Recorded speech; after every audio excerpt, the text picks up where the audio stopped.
Right, I'm going on the pec deck now. I've got 123 kilos, so which is almost full stack.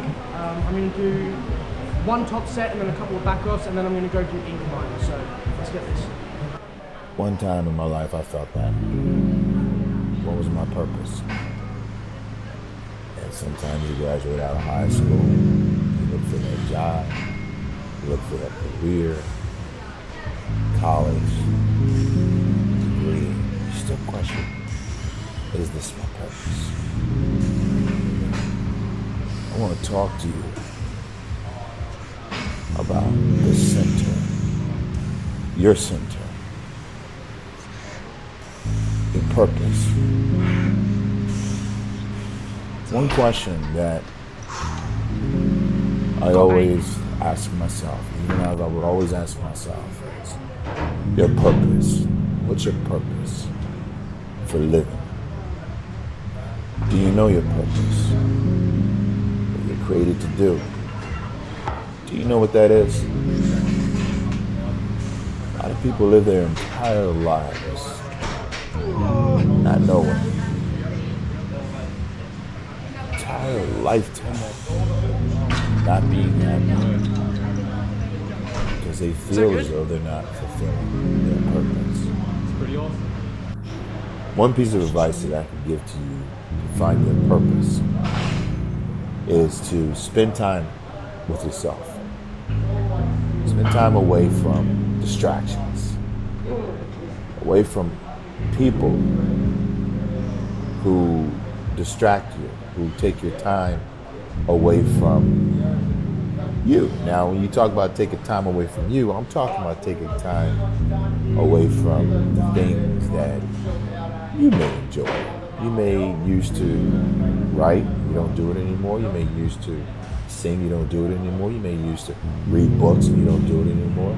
You may, whatever your hobby is, try to get that back into your life, especially for men, because life is very, very challenging for a man.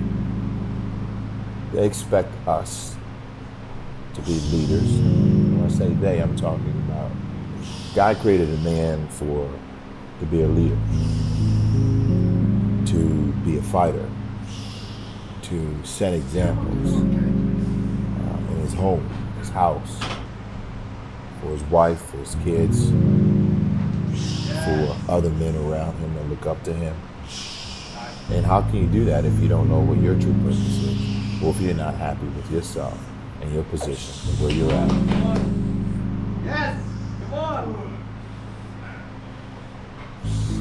That's one part of your purpose, because you have this gift that you're not exercising, that you used to exercise, and you decided not to do that. That's one way of getting back into the groove of who you are, what you're created to do. Second thing is, the more time you spend alone with yourself, the more time that you will be able to understand who you are. When I mean understand who you are, I'm talking about without any outside interference, without any friends, without any peer pressure of wanting to be like someone else. The more time you spend alone, you're going to figure out, okay, what your purpose is. And I say that because of this. God will talk to you. You start seeking in those moments of not having any outside distractions. What happens is things become clear. Clarity sets in. And you're able to make decisions not based on what you saw that day or what you heard that day or what that person may have said to you. That was like you're able to make decisions 6 based okay on ones and then how like you however feel many partials. So Okay. 4 So partials. number one, we have time alone. Number two, spending time alone will clear your subconscious mind up so you can make your own decisions based on how you feel. Okay? So that's number two. Third thing is going without. Okay, I want to say going without.